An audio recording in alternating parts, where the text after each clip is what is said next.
मसूरी का नाम सुनते ही सबके जहन में आती है मेरे पीछे की वादियाँ। वहीं मसूरी के में आपकी बिताई छुट्टियाँ भी आपको याद आती ही होंगी। साथ ही याद आती होंगी सिनेमा में फिल्माए हुए मधुर संगीत भी। लेकिन इस मसूरी में हैं काफ़ी धार्मिक स्थल जिसके दर्शन के लिए लोग आते हैं। नमस्कार, मैं कमल शर्मा, आप देख रहे हैं धर्म क्षेत्र।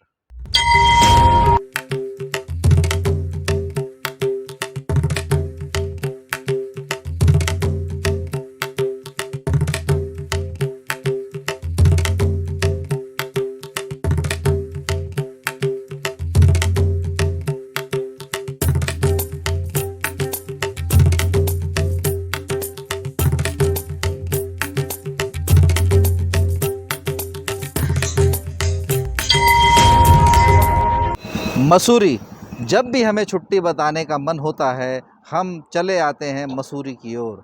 जब मसूरी की ओर हम चलते हैं तो हमें रास्ते में सबसे पहले मिलता है प्रकाशेश्वर मंदिर। यह मंदिर विशेषता रखा हुआ मंदिर है। जब हम यहाँ पहुँचते हैं तो यहाँ पर हमें मिलते हैं भगवान शिव। भगवान शिव जो मिलते हैं उनका स्वरूप होता है स्फटिक का। उस सजे धजे शिव को जब हम दर्शन करते हैं उसके बाद हमारे मन में आकांक्षा आती है कि हम यहाँ कुछ दान कर दें। लेकिन सावधान, यहाँ दान करने की मनाही है, दान आपको करना नहीं है। और सबसे ख़ास बात यह है कि यहाँ पर जो प्रसाद मिलता है वह प्रसाद चाय का होता है। वह चाय की खुशबू मसूरी की होती है। आप जब भी यहाँ से आएँ तो ज़रूर प्रसाद में मसूरी की ये चाय ज़रूर पिएं। भगवत गीता के 10वें स्कंद के 9वें अध्याय में योगेश्वर श्री कृष्ण कहते हैं, यदि कोई भक्त सच्ची श्रद्धा एवं शुद्ध चित्त से मुझे पत्र, पुष्प, फल, त्यो, जल में से कुछ भी अर्पित करता है तो मैं उसे स्वीकार ही नहीं करता, उसका भोग भी लगाता हूँ। शिव महापुराण में उल्लेख है कि भगवान शिव को धतूरे का फूल, हर सिंगार वे नागकेशर के सफेद पुष्प, सूखे कमल गट्टे, कनेर, कुसुम, आक, कूस आदि के फूल अति प्रिय है। कहने का मतलब भगवान धन, ऐश्वर्य, 56 भोग आदि के नहीं बल्कि भाव के भूखे हैं। देहरादून के मसूरी रोड पर स्थित प्राकेश्वर महादेव मंदिर इसी भाव का प्रतिबिंब है। आइए आपको इस मंदिर के विशेषताएं से परिचित कराते हैं। देहरादून मसूरी रोड पर घंटाघर से करीब 12 किलोमीटर दूर कुटाल गेट के पास हरी भरी पहाड़ियों के बीच सड़क के किनारे स्थित है प्राकेश्वर महादेव मंदिर। भगवान शिव को समर्पित यह मंदिर देहरादून के प्रसिद्ध धार्मिक स्थलों में से एक है। यह देश के उन चुनिंदा मंदिरों में से एक है जो किसी भी प्रकार के दान को स्वीकार नहीं करते। यहाँ तक कि गुमनाम दान भी यहाँ स्वीकार्य नहीं है। श्रद्धालुओं को मंदिर के चित्र लेने की भी सख्त मनाही है। हालांकि कोई भी मंदिर में दर्शन कर सकता है और प्रसाद के रूप में मंदिर की रसोई में परोसी जाने वाली चाय ले सकता है। मंदिर के मुख्य द्वार पर एक शिलापट लगा है जिसमें बंगला भाषा में एक फरमान अंकित है। इसमें किसी भी तरह के चढ़ावे की मनाही का निर्देश दिया गया है। इस मंदिर का मुख्य आकर्षण है यहाँ स्थापित शिवलिंग जो दुर्लभ पत्थरों और स्फटिक के बने हुए हैं। स्फटिक एक प्रकार का बर्फ का पत्थर है जो लाखों वर्ष बर्फ में दबे होने से बनता है। यह दिखने पारदर्शी और कठोर होता है। मंदिर में मिठाई या प्रसाद की कोई भी दुकान नहीं है, इसलिए श्रद्धालु सिर्फ शिवलिंग पर जल ही चढ़ा सकते हैं। हाँ, मंदिर में आपको मुफ्त में स्वादिष्ट चाय और हर दिन लगने वाले लंगर भंडारा में हलवा, खीर, चना और पूड़ी का प्रसाद जरूर मिल जाएगा। इसके अलावा मंदिर में श्रद्धालु मुफ्त गंगा जल भी प्राप्त कर सकते हैं। विशेष यह कि जिस कप में आप चाय पीते हो उसे आपको धोना ही पड़ेगा। प्राकेश्वर शिव मंदिर अपनी अनूठी वास्तुकला के लिए जाना जाता है। मंदिर के ऊपर लगभग 150 त्रिशूल बने हुए हैं जो मंदिर की सुंदरता में 4 चांद लगा देते हैं, जबकि दीवारों को लाल और नारंगी रंग से चित्रित किया गया है। बीच में काले रंग का एक झूला भी है। मंदिर में लगे शिलापट पर अंकित जानकारी के मुताबिक यह एक निजी प्रॉपर्टी है। इसका निर्माण शिव रतन केंद्र हरिद्वार की ओर से वर्ष 1990 से 91 के दौरान कराया गया। मंदिर के निर्माता योगीराज मूलचंद खत्री का परिवार है। मंदिर को रोजाना फूलों से सजाया जाता है। महाशिवरात्रि और श्रावण के महीने में यहाँ विशेष पूजाएं आयोजित की जाती है। शांत एवं सुरमय वादियों में स्थित इस मंदिर के पास से धूना घाटी का सुंदर नजारा दिखाई देता है। हालांकि मंदिर के मुख्य सड़क पर स्थित होने के कारण पार्किंग के लिए यह सीमित जगह उपलब्ध है। फिर भी मंजूरी जाने पर ज्यादातर लोग यहाँ आवश्यक जाते हैं और रुकते भी हैं। प्रकेश्वर शब्द प्रकाश और ईश्वर के संयोजन से बना है। इसका अर्थ है जीवन में ज्ञान का प्रकाश लाने वाला ईश्वर। शिव सहस्त्र नाम वाली में भगवान शिव को प्रक्षय यानी ज्ञान का प्रकाश भी कहा गया है। महाशिवरात्रि व्रत के दौरान जितना संभव हो फल और जूस का ही सेवन करें। इससे शरीर में कैलोरी की मात्रा तो संतुलित होती ही है, डिहाइड्रेशन जैसी समस्या भी बचा सकते हैं। फलहार में संतरा, खीरा, पपीता, सेब आदि का सेवन उत्तम माना गया है। व्रती चाहे तो मूंगफली, मखाना आदि भी ले सकते हैं। वैसे कई लोग सिंघाड़ा, चटपटा, फलहारी उपमा, साबूदाना की शाही खीर या फिर चटपटी भुजिया, सेब का भी सेवन करते हैं। हाँ, यह जरूर ध्यान में रहे कि दिन भर में 7-8 गिलास पानी जरूर पी लें। मसूरी जब आते हैं तो हमें सब लाइब्रेरी स्क्वायर पे जब हम उतरते हैं और वहाँ पूछते हैं कि यहाँ का सबसे सुंदर स्थल कौन सा है जिसे हम देखें, तो वहाँ के लोग बताते हैं कि आप कैंपटी फॉल जाइए। दरअसल कैंपटी फॉल का अब जो निर्माण है इस जगह की व्यवस्था है एक ब्रिटिश अधिकारी ने दी थी, जो यहाँ पर कैंप करके कैंप टी चाय पीते थे और यहाँ चाय पार्टियाँ हुआ करती थी। ठीक लाइब्रेरी स्क्वायर से 15 किलोमीटर हम आते हैं तब हम कैंप टी फॉल देख पाते हैं। साथ ही ठीक उसके विपरीत जब हम 17 किलोमीटर जाते हैं तो यहाँ का एक बड़ा प्यारा ट्रैकिंग पॉइंट है, जो कि एक बलराम भैया के, कृष्ण के बड़े भैया बलराम के मंदिर से जुड़ा हुआ है।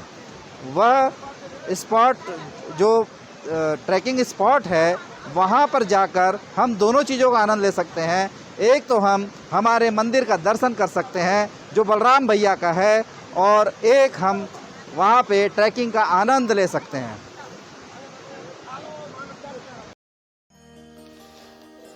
लाइब्रेरी बस स्टैंड से 18.5 किलोमीटर की दूरी पर भरद्वाज मंदिर भरद्वाज में मसूरी की पश्चिमी क्षेत्र में स्थित है। यह ट्रैकिंग के लिए एक आदर्श स्थान है और इसे मसूरी में मिल्कमैन ट्रेल के रूप में भी जाना जाता है। भरद्वाज मंदिर भगवान कृष्ण के भाई भगवान बालभद्र को समर्पित है। यह मंदिर एक पहाड़ी के ऊपर स्थित है और दून घाटी, चक्राता पर्वतमाला और हिमालय के जौनसर बावर क्षेत्र का शानदार दृश्य प्रस्तुत करता है। भरद्वाज मंदिर में हर साल 15 से 17 अगस्त तक मेले का आयोजन किया जाता है, जिसमें भगवान भरद्वाज से आशीर्वाद लेने वाले हजारों श्रद्धालु आते हैं। भक्त देवता की मूर्ति को दूध और मक्खन चढ़ाते हैं। क्लाउड सैंड से 11 किलोमीटर के ट्रैक द्वारा भरद्वाज मंदिर तक पहुंचा जा सकता है। पंगडंडी धुदली गांव से होकर गुजरती है, जहां से मंदिर 8 किलोमीटर का ट्रैक है। शिखर के करीब का इलाका ओक के पेड़ों के घने जंगल से आच्छादित है। महान महाभारत युद्ध के बाद द्वापर युग में भरद्वाज मंदिर का निर्माण किया गया था। युद्ध के बाद सभी देवता, राजा और सैनिक अपने पूजा स्थल के लिए रवाना हो गए। भगवान बलराम ने भी तपस्या के लिए अपनी यात्रा शुरू की। वह बिनहर के इस खूबसूरत स्थान पर आया और अपार खुशी से भर गया। बिनहर के लोग अपनी गायों की अच्छी देखभाल करते थे और बहुत मेहमान नवाज करते थे। इस सभी गुणों ने उन्हें इस स्थान और लोगों के लिए एक विशेष स्नेह पैदा किया और उन्होंने काफी लंबे समय तक यहाँ ध्यान किया। उन्होंने लोगों से वादा किया कि वो लोगों गायों की देखभाल करने और लोगों के आशीर्वाद देने के लिए एक पत्थर के रूप में भरद्वाज वापस आएंगे। कुछ वर्ष के बाद नूंद मेहरा नाम के एक व्यक्ति ने यमुना नदी के तट पर खुदाई करके आयुर्वेदिक देवताओं की तलाश करते हुए एक आवाज़ सुनी जो उसे बाहर निकालने के लिए कह रही थी। वह डर गया और उसने अपने दोस्तों को खुदाई में मदद करने के लिए बुलाया। उन्हें भगवान बलराम की एक मूर्ति मिली। नंदू ने एक और आवाज़ सुनी जहां उन्हें मूर्ति को ले जाने और ऊंचाई वाले स्थान पर रखने को निर्देश दिया गया था। नंदू इतनी भारी मूर्ति को ले जाने के लिए अनुत्सुक था और उसकी संख्या के बारे में जानकर आवाज़ से उसे सलाह दी गई कि वह इसे उस स्थान पर रख दे जहां यह भारी लगे। मूर्ति बहुत हल्की थी और भरद्वाज पहुंचने पर अत्यंत भारी हो गई थी और यहीं पर मंदिर रखा गया था। पहाड़ी की चोटी पर जाते समय नंदू को प्यास लगी और आवाज़ से उसे आगे जाकर उस जगह से गंदगी और पत्थरों को हटाने के लिए कहा। ऐसे करने के बाद उसे उस जगह पानी मिला। जगह आज भी मिलती है। यह बिनहर की मोतगी गांव के स्थित है जहां पूरे वर्ष जल स्तर समान रहता है। भरद्वाज मंदिर की यात्रा 1 या 2 दिनों में पूरी की जा सकती है। यदि आप इसे 1 दिन में पूरा करना चाहते हैं तो आपको सुबह जल्दी शुरू करना होगा। हम अनुशंसा करते हैं कि आप 2 दिनों में ट्रैक पूरा करें और रात भर कैंप करें। मसूरी जब हम घूमने आते हैं तब हम यहाँ के प्रकृति का बहुत आनंद लेते हैं। इसकी खोज जो है कप्तान युंग ने की थी। अंग्रेजी सैनिक कप्तान युंग की 1827 में खोज के बाद मसूरी नए नए आयाम को गढ़ता चला गया। यह प्राकृतिक स्थल काफ़ी सौंदर्य से तो भरा है ही, वहीं धार्मिक मंदिरों से भी काफ़ी संपन्न है। इसके प्रमुख मंदिर जो हैं उसमें है नाग मंदिर जो महज 6 किलोमीटर पे है। लाइब्रेरी स्क्वायर पे ही मंदिर आपको मिलेगा लक्ष्मी नारायण का। वहीं कदखल से लगभग 33 किलोमीटर दूर पे सुरकांडा देवी का मंदिर है जहां पर गंगा दशहरे का आयोजन जून के माह में होता है। 500 साल से भी ज्यादा पुराने नाग मंदिर में नाग पंचमी के पर्व धूमधाम से के साथ मनाया जाता है। इस अवसर पर मसूरी और आसपास के क्षेत्र में हजारों की संख्या में श्रद्धालु नाग मंदिर पहुंचे। नाग मंदिर पर स्थापित 500 साल से भी ज्यादा पुरानी मूर्ति का दुग्धाभिषेक किया और नाग देवता के दर्शन किए। इस मौके पर नाग मंदिर समिति द्वारा आयोजित शिव महापुराण कथा का समापन किया गया। नाग पंचमी के दिन नाग देवता के मंदिर में मसूरी और आसपास के शहरों गांवों के लोग बड़ी संख्या में पहुंचे और नाग देवता के दर्शन किए।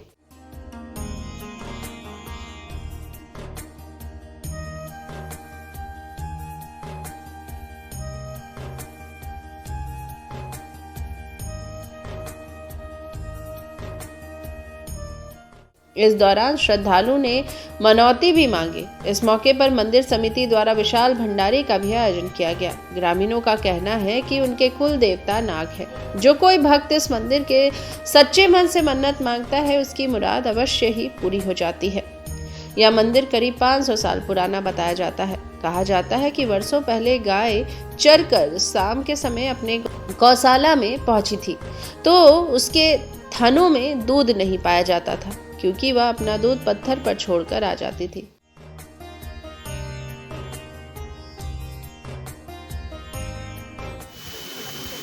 मसूरी जिसे कहते हैं पहाड़ों की रानी, जब पहाड़ों की रानी के पास आप जब पहुँचें तो दलई हिल पर ज़रूर आएं।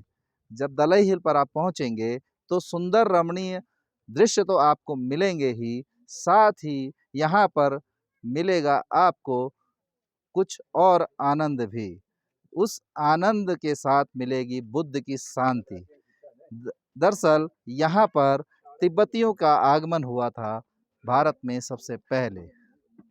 पंडित जी, वस्तुतः 50 और 60 के दशक में बड़ा परिवर्तन हुआ और वो परिवर्तन ये था कि तिब्बती चीन से अलग होना के बड़े आंदोलन में थे। उसके कारण ही दलाई लामा भारत से बात करके या नेहरू से बात करके भारत में उन्होंने शरण ली। भारत में वो सबसे पहले मसूरी ही आए थे, और चूंकि वे लामा हैं लिहाजा उन्होंने अपने संस्कार, संस्कृति, ध्यान और ओम मणि पद्मे हुम के तहत इस मंदिर की स्थापना की, जो इसी हिल के बहुत पास में स्थित है। यह 1950 का दशक था जब चीन ने देश के एक बड़े हिस्से पर नियंत्रण का दावा करते हुए तिब्बत पर आक्रमण किया। हालांकि यह एक आसान काम नहीं था, क्योंकि तिब्बती प्रतिरोध मजबूत था। तिब्बती प्रतिरोध महंगा साबित हुआ और तिब्बत के एक युवा नेता तेनानचीन को 17 मार्च 1959 को लहसा की अपनी मातृभूमि से भागना पड़ा। उन्होंने सीमा पर मदद के लिए भारत को 2 पत्र भेजे, एक उस समय के भारतीय प्रधानमंत्री जवाहरलाल नेहरू को और दूसरा भूटानी राजा को। जैसे कि भारत ने शरण देने का वादा किया था, वह बर्फ के माध्यम से चुंगतुम, तवांग, नेफा और तत्कालीन अरुणाचल प्रदेश में असम राइफल्स पोस्ट तक लड़े। वहां से वह असम के तेजपुर पहुंचे। बाद में तेनानचीन को भारत सरकार द्वारा शरण दी गई थी। 14वें दलाई लामा वह युवक थे जिन्होंने निवर्सन में तिब्बती सरकार की स्थापना की थी। हालांकि 1 साल बाद सुरक्षा ने दलाई लामा को अपने अनुयायियों के साथ हिमाचल प्रदेश में धर्मशाला जाने के लिए मजबूर किया। हालांकि घाटी के विकास का समर्थन जारी रखने के लिए एक बड़ा तिब्बती समुदाय हैप्पी वैली में बना रहा।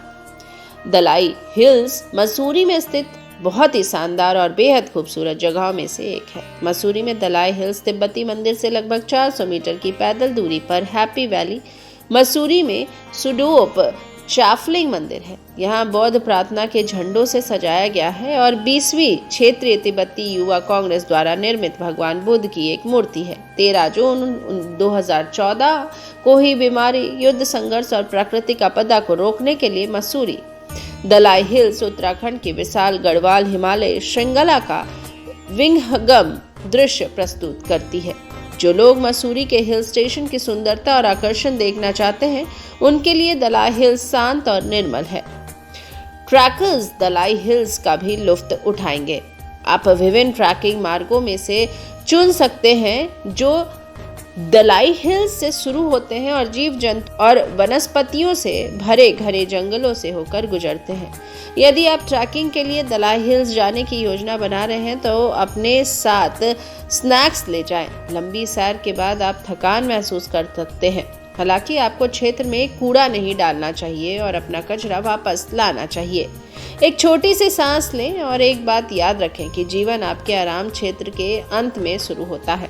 इसलिए अपनी सीट की पेटी बांध लें और अपने जूते बांध लें और चरमोत्कर्ष पर पहुंचने के लिए तैयार हो जाएं। यह वह स्थान है जहां तिब्बती लहलसा से भागकर पहली बार भारत आए थे। समृद्ध वनस्पतियों और जीवों में स्थित यह स्थान पहाड़ों और चोटियों का उत्कृष्ट दृश्य भी प्रदान करता है। वहां आपको एक बुद्ध मंदिर, शांति और स्वर्ग खोजने का स्थान मिलता है।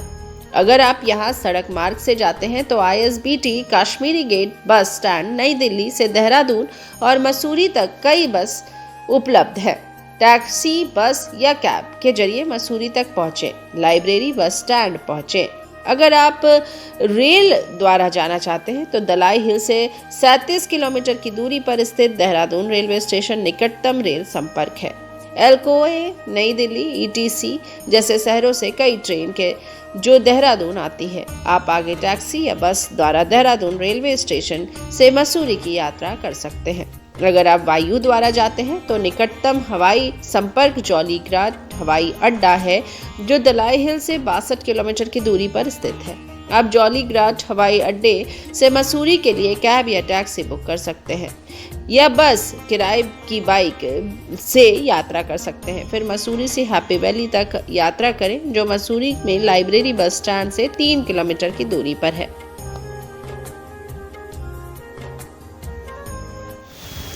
मसूरी जब हम आते हैं तो हम इन्हीं वादियों, इन पहाड़ों के लिए आते हैं।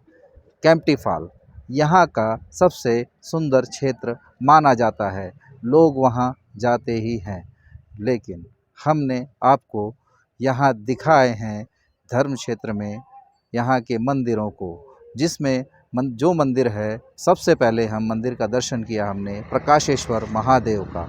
प्रकाशेश्वर महादेव का दर्शन करते हैं, वहाँ आपको दान नहीं चढ़ाना होता है। जब हम मसूरी पहुँचते हैं तो एक तरफ जहाँ भद्रराज जी का दर्शन करते हैं और ट्रैकिंग करते हैं, उसी के साथ हृदय स्थल में मसूरी के हम बौद्ध विहार का भी दर्शन करते हैं।